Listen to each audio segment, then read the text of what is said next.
Welcome to starting point academy. मैं सालू आपका starting point academy पर स्वागत करती हूँ। हमारी प्रीवियस ईयर की सीरीज स्टार्ट हो रही है। आज मैं आपको पार्ट सेकंड करवाऊंगी। पार्ट फर्स्ट मैंने करवा दिया है और मैंने इसकी प्लेलिस्ट भी बना दी है। तो आप प्लेलिस्ट में सारे प्रीवियस ईयर क्वेश्चन मैंने ऐड कर दिए हैं और इसमें जो प्लेलिस्ट बनाई है उसमें जो एस्टेट में जो प्रीवियस ईयर क्वेश्चन आए हैं वो भी मैंने दे रखे हैं। तो आप प्लेलिस्ट को पूरी विजिट करना और देखना कि प्रीवियस ईयर आप प्लेलिस्ट में सारी ही ओनली प्रीवियस ईयर क्वेश्चन है जो 2015 से 2024 तक जो क्वेश्चन पूछे गए हैं प्रीवियस ईयर मैंने वही काउंट किए हैं। तो प्रीवियस ईयर मैंने आपको बताया है पहले भी कि प्रीवियस ईयर हमारे पास बहुत ही इम्पोर्टेंट है।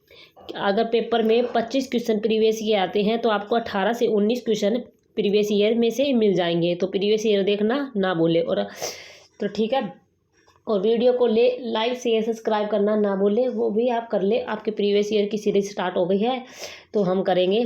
तो ठीक है, तो हम वीडियो को स्टार्ट करते हैं। वीडियो को स्टार्ट करने से पहले मैं आपको बता देती हूँ, ये हमारे पास सीरीज है प्रीवियस ईयर की। ठीक है, फर्स्ट क्वेश्चन है हमारे पास, निम्नलिखित में से कौन हरियाणा में अपने हास्य और व्यंग्य पूर्ण कविता के लिए प्रसिद्ध है। तो हास्य और व्यंग्य कविता के लिए कौन प्रसिद्ध है। चलो ऑप्शन की तरफ चलते हैं। ऑप्शन नीचे हो गए हैं। फर्स्ट ऑप्शन है हमारे पास दयाचंद मैना, सुरेंद्र शर्मा, गजेंद्र वर्मा, सोनू निगम। तो बताओ हरियाणा के अपने हास्य और व्यंग्य पूर्ण कविता के लिए कौन प्रसिद्ध है। तो हमारे पास आंसर हो जाएगा सुरेंद्र शर्मा। देखो ये दूसरा क्वेश्चन है हमारे पास, अगर सुरेंद्र शर्मा, एक तो सुरेंद्र शर्मा हमारे पास क्या है, हास्य और व्यंग्य कवि हो गए। ठीक है, और इसके अलावा और क्या है सुरेंद्र शर्मा, इसके अलावा सुरेंद्र शर्मा कवि, अगर आपसे पूछ ले कवि और विनोदी भी है। ठीक है, कवि और विनोदी। विनोद का तो अर्थ पता ही होगा आपको। विनोद का अर्थ होता है हंसी मजाक, मतलब हास्य है। ठीक है, तो ये भी सुरेंद्र शर्मा ही है। ठीक है, नेक्स्ट है हमारे पास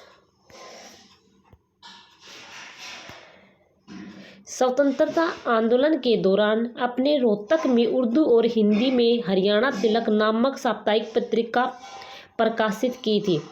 श्री राजाराम शास्त्री ने, पंडित नेकीराम शर्मा ने, पंडित श्री शर्मा ने और श्री विशंबर नाथ कौशिक ने।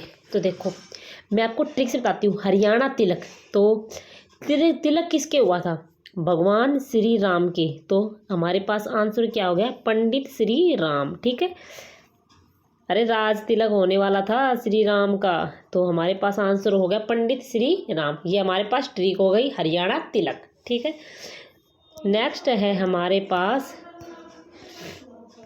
नेकचंद सैनी। नेकचंद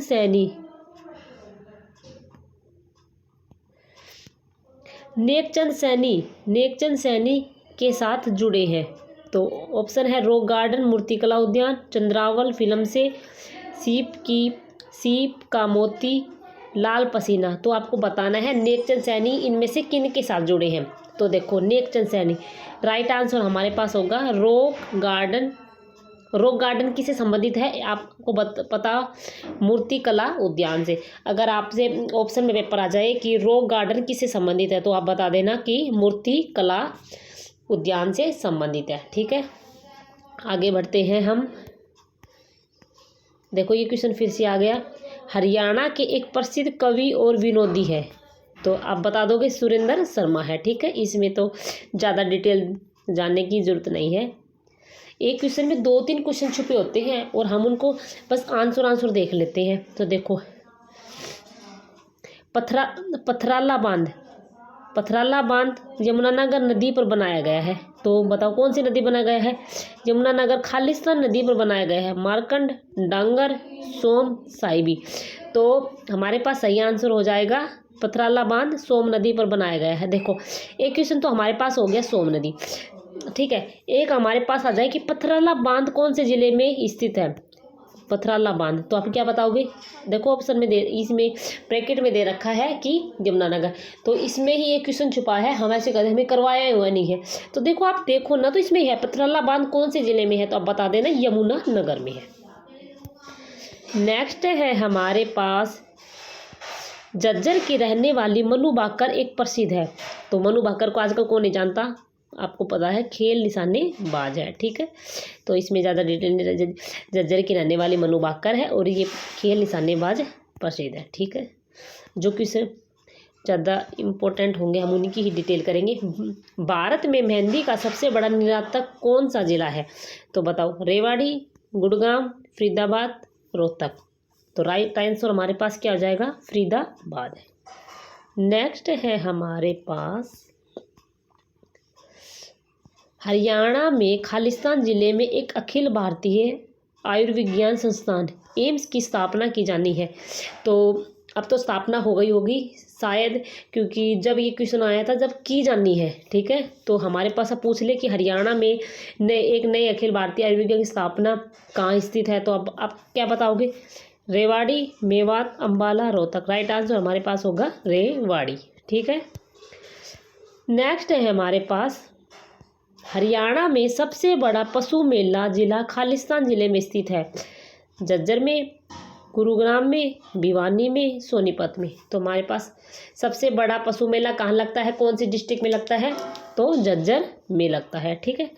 नेक्स्ट है हमारे पास भारत की पहली सीएनजी ट्रेन हरियाणा के रोहतक और खालिस्तान के बीच चलती है। भिवानी, रेवाड़ी, झज्जर, जींद। राइट आंसर हमारे पास क्या होगा, राइट आंसर हमारे पास होगा रेवाड़ी। तो भारत की पहली सीएनजी ट्रेन हरियाणा के रोहतक और रेवाड़ी के बीच चलती है। नेक्स्ट है हमारे पास खालिस्तान नृत्य रूप में गाने सवाल और उत्तर के रूप में होते हैं। तो लूर, फाग, रास, लीला, झूमर। तो नृत्य रूप में मतलब ऐसा कौन सा नृत्य है जिसमें प्रश्न और सवाल जवाब किए जाते हैं, तो आप क्या आंसर करोगे, लूर नृत्य। तो राइट आंसर हमारे पास क्या होगा, लूर नृत्य। हरियाणा के किस मेले को कारीगरों का कुंभ कहा जाता है, कारीगरों का कुंभ पता होगा, सूरजकुंड को कहा जाता है, और शायद ये मेला लग भी रहा होगा, तो सूरजकुंड का मेला कहा जाता है, फरवरी में लगता है सूरजकुंड का मेला। हरियाणा के महेंद्रगढ़ जिले में निम्न में से क्या प्रमुख रूप से खनन किया जाता है। आपको पता है कि महेंद्रगढ़ में सबसे ज़्यादा खनिज पदार्थ पाए जाते हैं। तो आपको बताना है कि महेंद्रगढ़ में सलेट पत्थर पाया जाता है, कोयला, बॉक्साइट, लोहा। तो हमारे पास राइट आंसर लोहा हो जाएगा कि हरियाणा के महेंद्रगढ़ जिले में निम्न में से क्या प्रमुख रूप से खनन किया जाता है, तो हमारे पास क्या हो गया, लोहा हो गया। हरियाणा की उत्तरी सीमा पर खालिस्तान और स्थित है। तो उत्तरी सीमा पर कौन से राज्य स्थित है, पंजाब, हिमाचल प्रदेश, पंजाब, राजस्थान, राजस्थान, उत्तर प्रदेश, हिमाचल प्रदेश और राजस्थान। देखो अगर आपको ये क्वेश्चन नहीं भी पता हो तो आप ऑप्शन के हिसाब से करो। देखो पंजाब उत्तर में है, हिमाचल प्रदेश भी उत्तर में है, ये हमारे पास राइट आंसर हो गया। अब इसमें देखो पंजाब तो है, राजस्थान नहीं है, हिमाचल प्रदेश तो है, राजस्थान नहीं है, राजस्थान नहीं है, उत्तर प्रदेश है। तो ठीक है, तो हमारे पास राइट आंसर क्या हो गया, पंजाब और हिमाचल प्रदेश, ठीक है। नेक्स्ट है हमारे पास मारकंडा नदी खालिस्तान से निकलती है, शिवालिक पहाड़ियों से, अरावली पहाड़ियों से, सोहना पहाड़ी से, मोरनी पहाड़ी से। तो राइट आंसर हमारे पास क्या होगा, शिवालिक पहाड़ी से, राइट आंसर, ठीक है।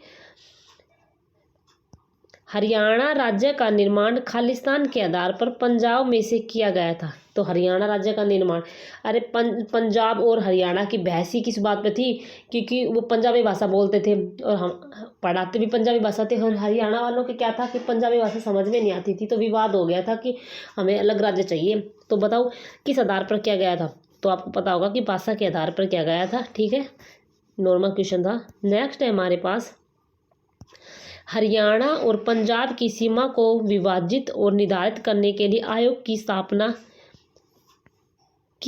की गई थी। तो देखो आयोग की स्थापना की गई थी, अगर आपको देखो ये किस ट्रिक से याद करेंगे, तो सीमाओं की हरियाणा और पंजाब की सीमा को विभाजित करना, तो से और से सा है। ठीक है, तो हरियाणा और पंजाब की सीमाओं को विभाजित और निर्धारित करने के लिए साहे आयोग की स्थापना की गई थी। तो साहे आयोग हो गया, सीमाओं का सा है। ठीक है, याद हो गया।